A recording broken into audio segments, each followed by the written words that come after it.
My sister wiped out my house down payment to buy herself a luxury car. She needs it more than you, my parents said. You can always save up again. I just smiled and called the bank. What they didn't know, that account was directly linked to there. This isn't just a story about losing $49,000. It's about a betrayal so deep it shattered my perception of family, forcing me to reclaim my life from the people who were supposed to protect me. Can you imagine your own parents telling you your life savings, built over 5 years of grueling sacrifice, meant less than your sister's fleeting desire for a new car? Because that's exactly what happened to me. Hi, I'm Abigail, 28 years old, and until last month, I had nearly $50,000 saved for my dream home. 5 years. That's 5 years of working overtime, packing sad brown bag lunches, and saying no to every single vacation. All of it gone in a single day. My sister, Amanda, just waltzed into a bank, emptied my account, and drove off in a brand new Mercedes. The absolute worst part? When I ran to my parents, my heart absolutely breaking, they looked me straight in the eye and said, "You can just save again.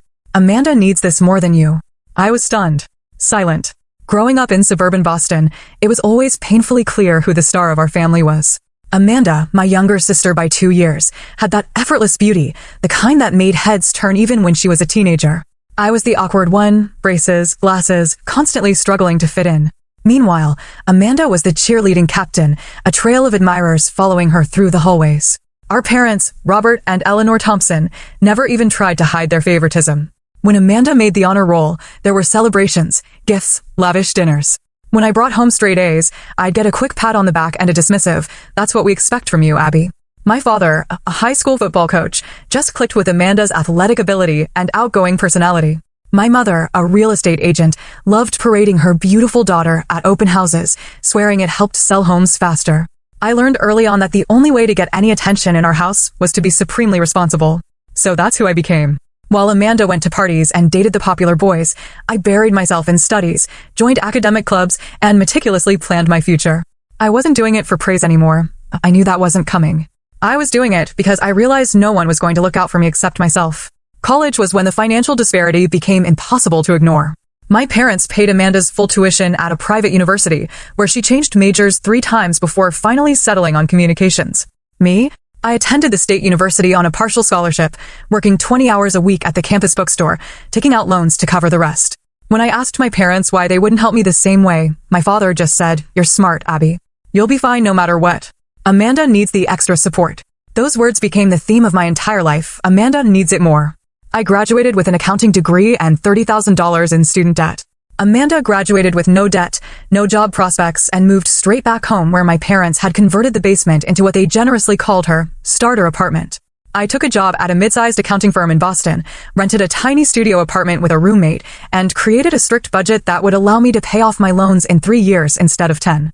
While I was eating ramen and tracking every single penny, Amanda was launching her failed business venture, a social media consultancy that consisted mainly of my parents paying her to post pictures on Instagram. When that inevitably collapsed, they bought her a business wardrobe worth thousands and paid for her to take a luxury vacation to recharge. This pattern continued for years. Amanda would run up credit card debt. My parents would bail her out.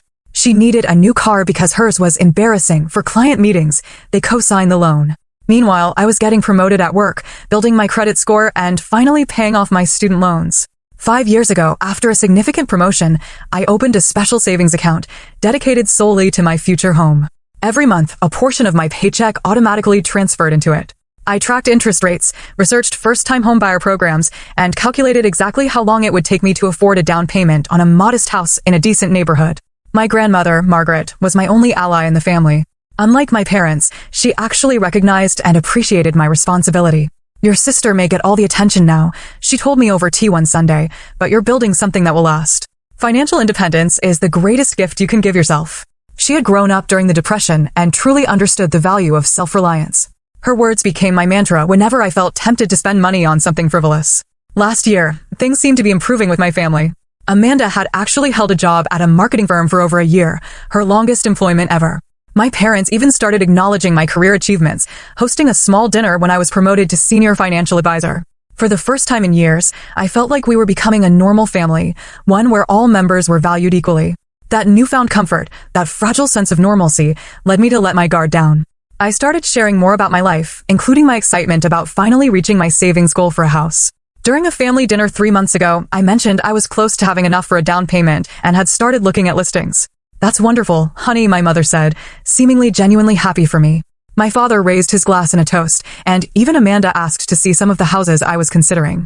I showed them pictures of a modest 3-bedroom home in a quiet, neighborly area, explaining my plans to renovate the outdated kitchen over time.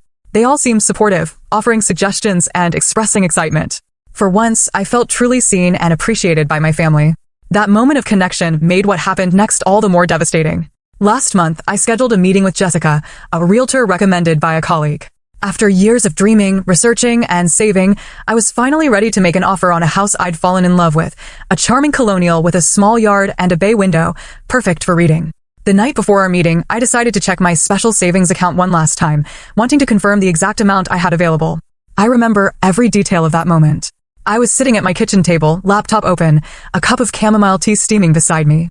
The room was quiet, except for the gentle hum of my refrigerator. I logged into my bank account, navigated to my savings section, and stared at the screen in disbelief. Where there should have been $49,872.33, the sum of 5 years of discipline and saving, there was $1,742. My first thought was that I had somehow logged into the wrong account. I logged out and back in. Same number. I checked my other accounts, thinking perhaps I had transferred the money and forgotten. Nothing. My heart began racing, and my hands shook as I dialed the bank's customer service number. I need to report unauthorized activity on my account, I told the representative, my voice trembling. Almost $50,000 is missing. The representative put me on hold to investigate. Those minutes felt like hours as I paced my small apartment, panic rising in my throat. When she returned, her response only confused me more. Miss Thompson, I'm showing a withdrawal of $49,800 made 2 days ago at our downtown branch. It appears to be an authorized transaction. The withdrawal slip has your signature on it. That's impossible, I insisted. I haven't been to that branch in months, and I certainly didn't withdraw that money. After answering security questions and confirming my identity, the representative agreed to escalate the issue to the fraud department. They promised to review the security footage and get back to me within 48 hours. In the meantime, I canceled my meeting with Jessica and took the day off work, too distressed to focus. That afternoon, the fraud department called back with news that turned my confusion into shock. Miss Thompson, we've reviewed the footage from the branch. The person who made the withdrawal appears to be a young woman who presented your ID and knew all your information, including your mother's maiden name and the verbal password on your account. A sickening realization washed over me. There was only one person who could match that description and might have access to my personal information. Can you tell me where the money went? I asked, already suspecting the answer. The funds were withdrawn as a cashier's check made payable to Luxury Motors of Boston. I hung up, heart pounding, and immediately called my sister. No answer. I texted her, need to talk to you ASAP. It's an emergency. No response. I was about to drive to her apartment when I heard the distinctive roar of a luxury car engine outside my building. Looking out the window, I saw Amanda parking a brand new white Mercedes convertible in the visitor spot. She stepped out, sunglasses perched on her head, looking like she'd just won the lottery. When I confronted her in the parking lot, the words out of her mouth weren't an apology or an explanation. Instead, she smiled broadly and said, "Isn't she gorgeous?" I got such a good deal. "Amanda," I said, struggling to keep my voice steady. "Did you take money from my savings account?" She shrugged, running her hand along the sleek hood of the car. "I needed it for the down payment. They wouldn't approve me for the full loan amount. That was my house fund." I yelled, my voice rising despite my efforts to stay calm. 5 years of saving. How could you do this? Amanda's casual attitude in the face of my distress was perhaps more shocking than the theft itself. "Oh, don't be so dramatic, Abby. You can always save more money. You're good at that stuff. I needed this car now for my image. How am I supposed to impress clients in my old Honda?" "You stole from me," I said, the reality of the situation finally sinking in. "You committed fraud. That's a crime." She rolled her eyes. "It's not stealing when it's family. Besides, Mom and Dad said it was okay." Those words hit me like a physical blow. "Mom and Dad knew about this?" "Of course they did," she continued, oblivious to my agony. "I needed their help to find your bank information. They agreed you wouldn't mind. You've always been the financially responsible one, right? That's your whole thing." I stood there in the parking lot, staring at my sister lounging against a car purchased with my dreams, feeling like the ground had disappeared beneath my feet. I drove to my parents' house in a daze, tears streaming down my face as I navigated the familiar route through the suburbs. The same streets I'd grown up on now seemed alien and hostile. How could they have done this? How could they have helped Amanda steal what they knew represented years of my hard work and sacrifice? Our family home, a comfortable 2-story colonial with blue shutters and a wraparound porch, had always been a place of mixed emotions for me. Today, as I pulled into the driveway behind my father's Cadillac, it felt like I was walking into an ambush. It was Sunday afternoon, and as expected, both my parents were home. Mom was in the kitchen, preparing their traditional Sunday roast, and Dad was watching golf in the living room. The familiar smell of pot roast and rosemary potatoes filled the air, a scent that had once meant comfort, but now made my stomach churn. "Abby, what a nice surprise," my mother said as I walked in, wiping her hands on her apron. Her smile faded when she saw my tear-stained face. "Honey, what's wrong?" My father muted the TV and joined us in the kitchen. "You look upset, kiddo. What happened?" Their concern seemed so genuine that for a fleeting moment, I wondered if Amanda had lied about their involvement. Maybe they didn't know. Maybe this was all her doing, and they would be as outraged as I was. "Amanda emptied my house savings account," I said, watching their faces carefully. "She took nearly $50,000 and bought herself a Mercedes." The brief exchange of glances between them confirmed everything. They knew. What's more, the complete lack of shock or outrage told me Amanda had been telling the truth. They had helped her. "Now, Abby," my father began, his voice taking on the placating tone he used when he thought I was overreacting. "I know you're upset, but try to see the bigger picture here." "The bigger picture?" I repeated, incredulous. "Dad, she stole from me. She committed fraud. She took 5 years of my savings." My mother stepped forward, placing a hand on my arm that I immediately shook off. "Sweetie, Amanda is going through a really rough time right now. After her breakup with Tyler, she's been struggling with her self-esteem. This car is giving her the confidence boost she desperately needs." I couldn't believe what I was hearing. So, her confidence is worth more than my dreams? My hard work? My trust? "It's not like that," my father said, frowning. "Amanda needs this car for her career. How is she supposed to meet with high-profile clients driving that old Honda? This is an investment in her future." "And what about my future?" I asked, my voice breaking. "I was going to buy a house. I had an appointment with a realtor. I've been saving for 5 years." "You've always been good with money, Abby," my mother said, as if that justified everything. "You can save it again. You have a stable job, no debt. Amanda is still finding her way." "Finding her way?" "She's 26 years old. When does she become responsible for herself?" My father's expression hardened.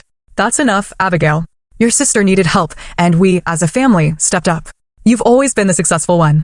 Would it kill you to make a sacrifice for once?" The injustice of his words struck me speechless. Make a sacrifice? What did he think I'd been doing my entire life?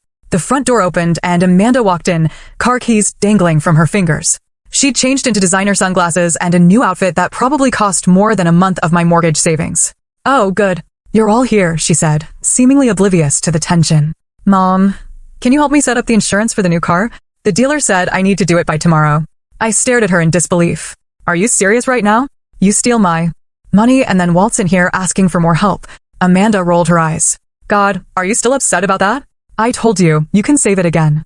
You had no right to take my money," I shouted, finally losing my composure. "Abigail, lower your voice," my mother scolded. "The neighbors will hear you." "I don't care who hears me. I want my money back, Amanda. All of it." "No." Amanda laughed. "Well, that's not going to happen. The car is already registered in my name.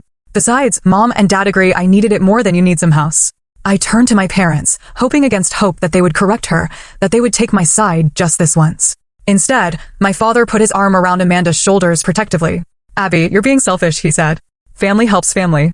Your sister needed this, and you have the means to recover. Why are you making such a big deal out of it?" "Because it's theft." I cried. "Because it's my money that I worked for. Because you've always favored her, and this time you've gone too far." "That's ridiculous," my mother snapped. "We've never played favorites." Amanda smirked. "Maybe they just love me more because I'm not obsessed with money and material things like you are, Abby."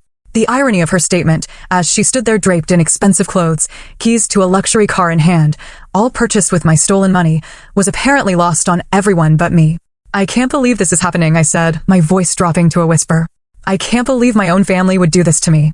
"Oh, stop being so dramatic," Amanda said. "It's just money." "Just money?" "Just 5 years of sacrifices. Just the dream I'd been working towards since college. Just my trust and faith in my family, shattered beyond repair." I looked at the three of them standing together, a united front against me, as it had always been, and realized there was nothing more to say. I turned and walked out the door, my mother calling after me that I was overreacting, that I should come back and discuss this rationally. I got into my car and drove away from my childhood home, tears blurring my vision so badly that I had to pull over a few blocks away. Sitting there in the quiet of my car, I felt more alone than I ever had in my life. As I sat in my car, struggling to breathe through my tears, a memory surfaced of my grandmother, Margaret, sitting with me on her porch swing when I was 16.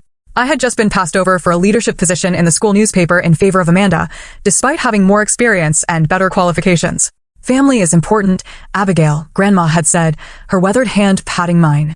"But there comes a point when you have to establish boundaries, even with those you love. Some people will take and take until there's nothing left of you if you let them. At 16, I hadn't fully understood what she meant. Now, at 28, watching my life savings disappear into my sister's new car with my parents' blessing, I finally did. This wasn't an isolated incident. This was a pattern that had been playing out my entire life. When I was 18, my parents had promised to help with my college tuition. 2 months before my semester, they apologetically explained that they'd use the money to fund Amanda's European backpacking trip because she needed to find herself before college. I took out additional loans. When our grandmother passed away 3 years ago, she left her vintage jewelry collection to be divided equally between Amanda and me. Somehow, by the time the division happened, Amanda had claimed all the valuable pieces, leaving me with costume jewelry and sentimental but worthless items. My parents had overseen the division and saw nothing wrong with it. Every time, I had swallowed my hurt and anger. Every time, I had told myself that family was more important than material things. Every time, I had forgiven without receiving an apology. But this time was different. This time, they had crossed a line that couldn't be uncrossed. I drove to Prospect Hill Park, my favorite spot overlooking the Boston skyline. The view had always calmed me, helped me think clearly. Today, as I watched the sun setting behind the city buildings, I felt a resolve hardening within me. My phone buzzed with a text from my best friend, Diana. Are you okay? You missed our coffee date. With everything that had happened, I'd completely forgotten our standing Sunday evening meetup. I called her immediately. Abby, what's going on? Diana asked, concern evident in her voice. It's not like you to no-show. Can you meet me at Carlton's coffee shop? I asked, my voice still shaky. I need to talk to someone who isn't my family right now. 20 minutes later, I was sitting across from Diana in a quiet corner of the coffee shop, pouring out the whole story. Diana's expression shifted from shock to outrage as I explained what Amanda and my parents had done. Abby, that's not just wrong, that's illegal, she said when I finished. Your sister committed fraud. She stole your identity and took your money. My parents helped her, I said, still unable to fully process that reality. Diana reached across the table and gripped my hand. Listen to me. This isn't normal family behavior. This is toxic and abusive. You need to report this to the bank. It's fraud, and probably to the police. They're my family, I said weakly, the default response I'd been programmed with my whole life. Family doesn't steal $50,000 from you, Diana said firmly. And this isn't the first time Amanda has done something like this. I looked up surprised. What do you mean? Diana hesitated, then sighed. I didn't tell you this before because I didn't want to come between you and your sister. But 2 years ago, Amanda asked me for a loan of $5,000 for what she called a business opportunity. When I said no, she somehow got my credit card information and charged almost $3,000 before I caught it. I reported it as fraud and got my money back. But when I confronted her, she acted like it was no big deal. I stared at Diana in shock. Why didn't you tell me? She swore she'd pay me back, said she was desperate, and begged me not to tell you. I was angry, but I let it go after the credit card company refunded my money. I should have told you. I'm sorry. The revelation that Amanda had stolen from others outside the family was the final piece that broke the dam of emotions I'd been holding back. I put my head in my hands and sobbed right there in the coffee shop. Years of suppressed hurt and anger pouring out of me. Diana moved to sit beside me, her arm around my shoulders. It's okay to be angry, Abby. It's okay to stand up for yourself, even against your family. Especially against your family when they're hurting you like this. As my tears subsided, a strange calm settled over me. Diana was right. This wasn't about the money. Not really. It was about respect, boundaries, and self-worth. All things my family had trampled on throughout my life. I don't think I can ever save that much money again, I said quietly. At least not for years. That house I wanted, it's gone. Maybe not, Diana said, a thoughtful expression crossing her face. Didn't you tell me once that you set up some special security features on that savings account? A memory flickered. When I'd opened the dedicated house savings account, I'd been worried about online security. The bank manager had suggested adding an extra layer of protection, a unique verification code that would be required for large withdrawals, different from my usual banking password. The verification code, I whispered, hope stirring faintly. Amanda couldn't have known that. She must have somehow bypassed it or lied about having it, Diana finished. Abby, I think you need to talk to that bank manager again and maybe a lawyer. For the first time since discovering the theft, I felt a glimmer of possibility. If Amanda had circumvented the security measures, that strengthened the case that this was deliberate fraud, not a family misunderstanding as they were trying to frame it. I'll go to the bank first thing tomorrow, I decided, straightening my shoulders. Diana nodded approvingly. And I'm coming with you. It's time you had someone in your corner for a change. As we left the coffee shop, I realized I was standing at a crossroads. Down one path lay the familiar pattern of forgiveness without accountability, of sacrifice without recognition. Down the other lay the unknown territory of standing up for myself, of potentially burning bridges with my family.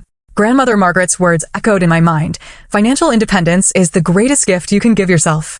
She had been wrong about one thing, though. The greatest gift wasn't financial independence. It was the courage to value yourself enough to demand respect. I chose that path. Monday morning, I walked into First National Bank with Diana beside me for moral support.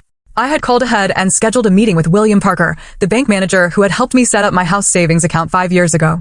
William remembered me, which wasn't surprising given how often I'd come in during the early days of my savings journey, excitedly making deposits and discussing interest rates. His friendly smile faded as I explained what had happened.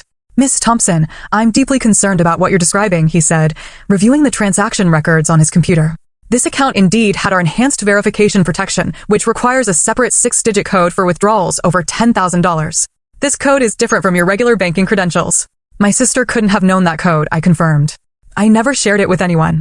William's expression grew serious. According to our records, the withdrawal was processed with a verification code, but he paused, typing something. The system shows it was manually overwritten by the teller after multiple failed attempts. What does that mean? Diana asked. It means, William said carefully, that whoever made this withdrawal likely claimed to be you, failed to provide the correct verification code, but somehow convinced the teller to process the transaction anyway. Is there video of this? I asked. William nodded. Yes, all transactions are recorded. Our fraud department should have reviewed this already, given the size of the withdrawal. He made a call to the security office, speaking in low tones. After hanging up, he turned back to me. They're sending over the footage now, Miss Thompson. Given what you've told me, I strongly recommend you speak with our legal department. This appears to be a clear case of identity theft and fraud. 20 minutes later, I was sitting in a conference room, watching security footage of my sister at the teller window. Her hair styled like mine, wearing glasses similar to ones I owned. She was clearly pretending to be me, presenting my ID and confidently chatting with the teller. When it came time to provide the verification code, the footage showed her becoming flustered, checking her phone repeatedly, then leaning in to speak quietly to the teller. She's claiming she forgot the code, William explained. Based on the teller's report, your sister said she needed the money urgently for a medical emergency and provided additional identifying information to prove she was you. What kind of identifying information? I asked, though I already suspected the answer. Your social security number, mother's maiden name, and the address of your apartment. All information my parents would have had access to. The realization made me feel physically ill. What are my options? I asked William. You have several, he replied. We can freeze any further activity on all your accounts immediately. You can file a formal fraud claim with a bank, which would trigger an investigation, and I strongly recommend this. You should report this to the police as identity theft. Diana squeezed my hand supportively. You should do all three. If I file a police report, I said slowly, my sister could face criminal charges. William nodded solemnly. Yes, identity theft and bank fraud are serious crimes. But without a police report, recovering your money becomes much more difficult, especially since the funds have already been used to purchase a vehicle. I took a deep breath. I'll do it. All of it. After freezing my accounts and filing the initial paperwork with the bank, Diana drove me to meet with Michael Stein, a lawyer who specialized in financial fraud cases. His office was small but professional, lined with law books and framed diplomas. Based on what you've told me and the bank's initial findings, you have a very strong case, Michael said after hearing my story. The bank has a responsibility to ensure proper verification protocols are followed. The fact that the teller overrode the security measures is problematic for them. What about my sister? I asked. And my parents? Michael leaned forward, his expression serious. Your sister committed identity theft and bank fraud, both federal offenses. Your parents, if they knowingly assisted her, could be considered accessories. However, proving their involvement might be difficult without explicit evidence. He outlined a plan, send a formal demand letter to Amanda, requiring the return of the full amount within 7 days. If she failed to comply, we would proceed with both civil action to recover the funds and work with the district attorney on potential criminal charges. Before we go further, Michael said, I want to make sure you understand what this means. Legal action against family members can have permanent consequences for those relationships. Are you prepared for that? I thought about my parents' dismissal of my feelings, about Amanda's casual theft of my dreams, about a lifetime of being the responsible one who was expected to sacrifice without complaint. Yes, I said firmly. I'm prepared. Before taking the irreversible step of filing a police report, I decided to give Amanda one last chance. I sent her a text message that evening. Amanda, I've spoken with the bank and a lawyer. What you did constitutes identity theft and fraud.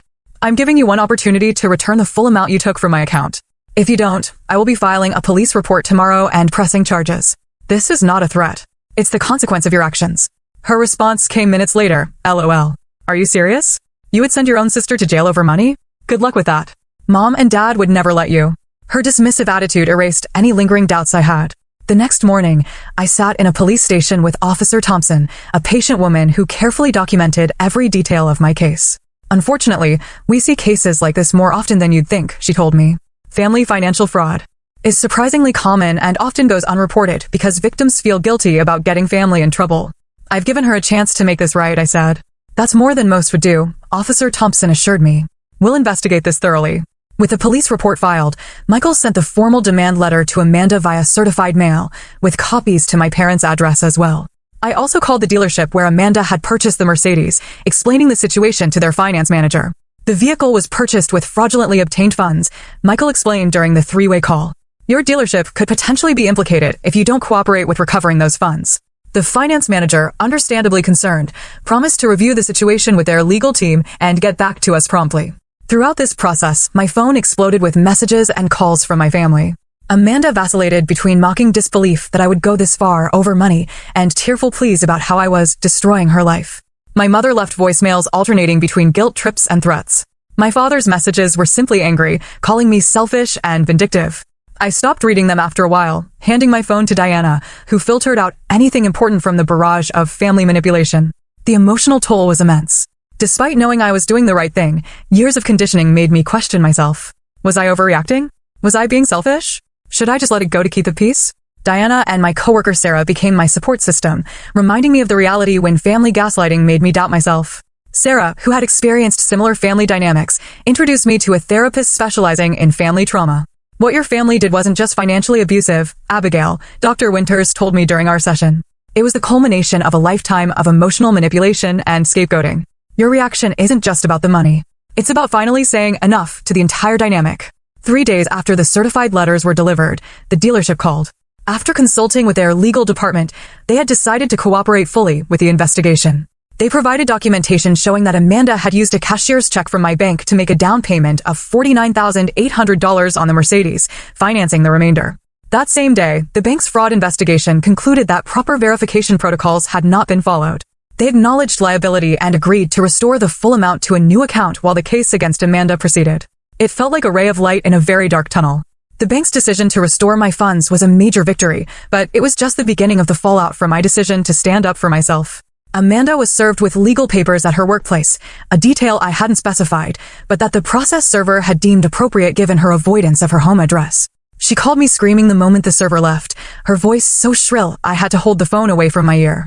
How could you humiliate me like this in front of my entire office? Everyone saw. I could get fired. You committed fraud, Amanda, I replied calmly.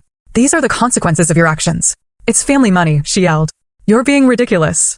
No, it was my money that I earned and saved, and now you have a chance to make this right before things get worse. She hung up on me. Minutes later, my mother called. Abigail Catherine Thompson, she began, using my full name as she always did when she was furious. I have never been so disappointed in you. Your sister is absolutely devastated. How could you send someone to her workplace? Do you have any idea what you've done to this family? I didn't choose where they served her, Mom. And yes, I know exactly what I'm doing. I'm finally standing up for myself after a lifetime of being taken advantage of. That is the most selfish thing I've ever heard. Family helps family, Abigail. Your sister made a mistake, but to go to these lengths over money, to involve lawyers and police. What will people think? I don't care what people think anymore. I care about what's right. My father's call was even worse. He didn't yell like Mom and Amanda. Instead, his voice was cold and cutting. You've always been jealous of your sister, he said. But I never thought you'd stoop this low to hurt her. If you go through with this, you're no longer welcome in this family. His words hurt more than I wanted to admit, but I held firm. I'm sorry you feel that way, Dad. I love you, but I won't let anyone steal from me, not even family. The situation escalated when other relatives began taking sides. My Aunt Patricia, my mother's sister, called to lecture me about forgiveness and family loyalty. My Uncle James, my father's brother, surprised me by offering his support. Your parents have always let Amanda get away with murder, he said gruffly. About time someone held her accountable. The legal pressure, combined with the dealership's cooperation, finally forced Amanda's hand. 2 weeks after I filed the police report, she was required to return to the dealership to sign paperwork returning the car. The transaction had to be supervised by a police officer due to the fraud investigation. I wasn't required to be there, but Michael advised that my presence might help ensure everything proceeded as agreed. So I stood silently in the dealership's office as Amanda, looking nothing like the confident woman who had flaunted her new car in my face, sullenly signed the documents. She glanced up at me once, her eyes red from crying. Are you happy now? She asked. You've ruined everything. This was your choice, Amanda, I replied quietly. You could have asked for a loan. You could have been honest. Instead, you stole from me. It wasn't stealing, she insisted, her voice breaking. It was just a misunderstanding. I was going to pay you back eventually. With what money? I asked. You've never kept a job for more than a year. You've never saved more than $1,000 at once. How are you planning to pay back $50,000? She had no answer for that. As Amanda left with our parents, who had come to pick her up, my mother couldn't resist one final dig. I hope you're satisfied, Abigail. Your sister has nothing now because of you. I watched them drive away in my father's Cadillac, Amanda in the back seat like a child being picked up from school. My mother's words echoed in my mind. Your sister has nothing now because of you. No, I thought. Amanda has nothing because of her own choices, and she still has more than most. Parents who would drop everything to rescue her, who would defend her even when she was clearly wrong, who would give her a place to live and support her financially without question. What did I have? A restored bank account, yes, but also a family that might never speak to me again. That thought weighed heavily as I drove home alone. Had I made the right choice? Would the rupture in my family ever heal? My phone rang as I pulled into my apartment complex. It was a number I didn't recognize. Hesitantly, I answered. Abigail, it's Grandma Margaret's friend Elaine. I hope you don't mind me calling. Your grandmother gave me your number years ago in case of emergency. Is everything okay? I asked, immediately concerned. Yes, dear. But I heard from the family grapevine what's been happening. Margaret would have been proud of you, you know. She dealt with similar issues with her own sister back in the day. I sat in my car stunned. She did? Oh, yes. Her sister once took their father's savings bonds that were meant to be split between them. Margaret was the only one who stood up to her. The family was furious with her at the time, but years later, they all admitted she'd been right. Tears welled in my eyes. I didn't know that. She never liked to talk about it. But she told me once that standing up to her sister was the hardest and best thing she ever did. It changed their whole relationship for the better eventually. That conversation was a lifeline. During the difficult weeks that followed, my parents maintained their freeze-out, refusing to speak to me through texts or calls. Extended family gatherings became awkward affairs, with people choosing sides and speaking in whispers when I entered a room. Amanda, faced with the bank's evidence and the threat of criminal prosecution, eventually signed a settlement agreement to repay the additional costs I'd incurred, legal fees, lost interest, and the emotional distress compensation Michael had insisted on including. She would make payments over 5 years, secured by a formal judgment that would affect her credit if she defaulted. The hardest moment came when I received a text from my mother. We're having Thanksgiving dinner at 3 p.m. Amanda will be there. Please don't come if you're still insisting on this ridiculous lawsuit. We want a peaceful holiday. It was the first major family holiday I would miss in my entire life. Despite everything, the exclusion stung deeply. Diana invited me to her family's Thanksgiving instead. My mom already loves you from all my stories, she insisted. And my brother is dying to meet the badass who stood up to her embezzling sister. I accepted, grateful but still nursing the wound of being ousted from my own family table. 6 months passed. Spring arrived, bringing with it not just new flowers, but new beginnings in my life as well. I stood in the kitchen of my new home. Not the original house I'd planned to buy, but one I'd found and fallen in love with during my renewed house hunt. It was smaller than my original dream home, a 2-bedroom bungalow with a tiny backyard, but it was mine. The settlement with a bank had restored my full savings, and with Amanda's restitution payment, I'd had enough for the down payment and closing costs. As I unpacked dishes into my cabinets, I reflected on how much had changed since that devastating day when I discovered my savings gone. The most surprising change had been in Amanda. The consequence of her actions, nearly facing criminal charges, losing her job when the story got around her office, having to move back with our parents, had forced her to confront her behavior in ways nothing else ever had. 2 months after returning the car, she had called me, asking if we could meet. I'd suggested a public place, still not entirely trusting her motives. We sat in a coffee shop, an uncomfortable silence stretching between us until she finally spoke. I've been taking these financial management classes, she said, staring into her coffee. It's part of the settlement agreement, but they're actually helping. I never realized how messed up my thinking was about money. I'd stayed silent, waiting for her to continue. The counselor says I've been using spending as a way to feel better about myself and that I've been enabled by mom and dad my whole life. She looked up at me then, really looked at me, perhaps for the first time. And that I've been unfair to you. It wasn't quite an apology, but it was more self-awareness than I'd ever heard from her. I'm working at a call center now, she continued. It's not glamorous, but it's steady. I've got a roommate, and I'm sticking to a budget for the first time ever. By our second meeting, she had finally offered a genuine apology. I'm sorry, Abby. What I did was wrong. Really wrong. I can't undo it, but I'm trying to be better. Our relationship was far from healed, but it was a start. My parents had taken longer to come around. They'd maintained their united front of disappointment and anger until my grandmother's friend Elaine intervened. She'd invited them to lunch without telling them I would be there, and mediated a difficult but necessary conversation. You've always had two different standards for your daughters, she told them bluntly. Margaret saw it. I saw it. Everyone saw it. Abigail has spent her life being punished for being responsible, while Amanda was rewarded for being reckless. My mother had started to object, but Elaine cut her off. Eleanor, remember when Robert's father gave each of you money to start your lives? How would you have felt if Robert's sister had taken your share and his parents had told you to just earn it again? That question had struck a chord. For perhaps the first time, my mother had really considered how their actions looked from my perspective. Progress with my parents was slow and uneven. We began with short, awkward phone calls that gradually became more comfortable. By the time I closed on my house, we had reached a tentative truce. They hadn't helped me move in. That would have been too much, too soon. But my mother had sent a houseplant with a card that read simply, "Congratulations. Love, Mom and Dad." Family therapy had been my suggestion, and to my surprise, they had agreed. Our first session had been tense, with my father still resistant to the idea that they had favored Amanda. But by the end of the session, the skilled therapist had helped us all see patterns none of us had fully acknowledged before. Families often unconsciously assign roles to children, Dr. Mercer explained. Abigail became the responsible one, which made it easy to take her for granted. Amanda became the one who needs help, which made it easy to excuse her behavior. These insights didn't instantly heal decades of hurt, but they gave us a language to talk about what had happened and why. On this sunny Saturday in May, as I arranged my new kitchen, the doorbell rang. I opened it to find my parents standing awkwardly on my front porch, a casserole dish in my mother's hands. "We brought lunch," she said tentatively. "If that's okay." I hesitated only briefly before stepping back to let them in. I was just unpacking the kitchen. "It's a mess. We can help," my father offered, his voice gruff but sincere. As we worked together unpacking boxes, our conversation was careful but not cold. They admired the house, asked about my new neighborhood, and even mentioned that Amanda had received a small promotion at her job. "She's still going to those financial classes," my mother said. "She says they're changing how she thinks about everything." "That's good," I replied, meaning it. After lunch, as we sat on folding chairs in my half-furnished living room, my father cleared his throat. "Abby, I owe you an apology. What we did, what we've been doing all these years, it wasn't right." The words I'd never expected to hear from him hung in the air between us. "We were wrong," my mother added quietly. "We should have supported you just as much as Amanda. I'm sorry it took something this extreme for us to see that." Their apology wasn't perfect, and it didn't erase the hurt of a lifetime, but it was a beginning. A real one. 3 weeks later, I hosted my first dinner party in my new home. Diana and Sarah came, of course.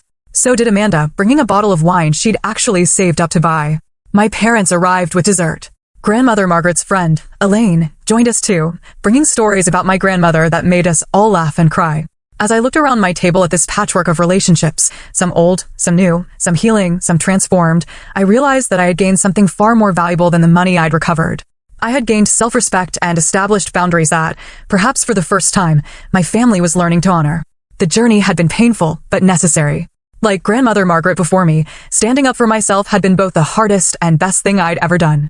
Later that evening, after everyone had left, I sat on my new porch swing and looked up at the stars. I thought about how far I'd come, not just in recovering my savings, but in recovering my voice and my worth. If you're watching this and struggling with family members who take advantage of your kindness or generosity, know that establishing boundaries isn't selfish, it's necessary. Sometimes the hardest people to stand up to are the ones we love the most. But healthy relationships require mutual respect. Have you ever had to establish difficult boundaries with family members? What helped you find the courage to do it? Share your stories in the comments below. And don't forget to like and subscribe if this story resonated with you. Remember, standing up for yourself doesn't mean you don't love your family. Sometimes, it's the most loving thing you can do for everyone involved, including yourself. Thank you for listening to my story, and I wish you strength on your own journey.